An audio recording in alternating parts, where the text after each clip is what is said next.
দেখুন, যদি আপনি দেখছেন যে কোনো শত্রুর জ্বালায় আপনি জেরবার হয়ে গেছেন, হিংসা করে অকারণে আপনার সঙ্গে শত্রুতা করে আপনাকে আপনার শত্রু অতিষ্ঠ করে তুলছে, পদে পদে আপনার ক্ষতির চেষ্টা করছে, আর যদি হয় অজানা গুপ্ত শত্রু, তাহলে তো কোনো কথাই নেই। যদি আপনি শত্রু ও গুপ্ত শত্রুকে জব্দ করতে চাইছেন, তাহলে মন দিয়ে শুনুন আমি কি বলছি। আগামী যে শনিবার রয়েছে, এই শনিবার দিন সন্ধ্যাবেলা আপনাকে এই উপাচারটি করতে হবে।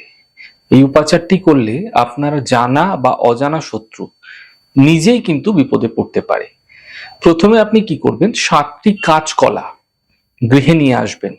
7টি বড় দেখে লোহার পেরেকও আনবেন। আরেকটি জিনিস মাথায় রাখবেন, 7টি যে কাঁচকলা আনছেন, কাঁচকলাগুলি যেন একটি গিটের মধ্যে থাকে, অর্থাৎ একত্রিত ভাবে অবস্থায় থাকে। এবং একটি কালো কালির কলমে কলার উপরে শত্রুর নাম লিখে দেবেন। 7টি কলায় একজনের নাম লেখা হবে, একাধিক শত্রু হলে প্রত্যেকটি কলায় তাদের নাম লিখতে হবে। এরপর ওই পেরেক আপনারা কি করবেন, আগুনে গরম করে নেবেন লাল করে। ওই কলার মধ্যে বোটার যে দিক রয়েছে সেই দিক থেকে আপনারা কি করবেন, সেই 7টি পেরেক এক একটি কলার মধ্যে গেঁথে দেবেন।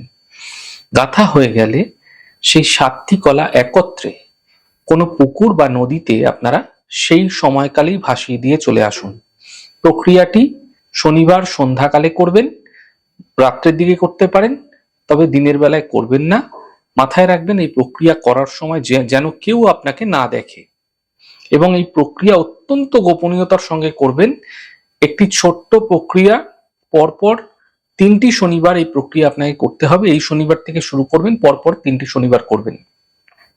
শত্রু যে আপনার বড় ক্ষতির চেষ্টা করছিল, সে ধীরে ধীরে শত্রুতা করা বন্ধ করে দেবে, এবং নিশ্চিতভাবে আপনারা শত্রুর দিক থেকে দ্রুত সুফল দেখতে পাবেন।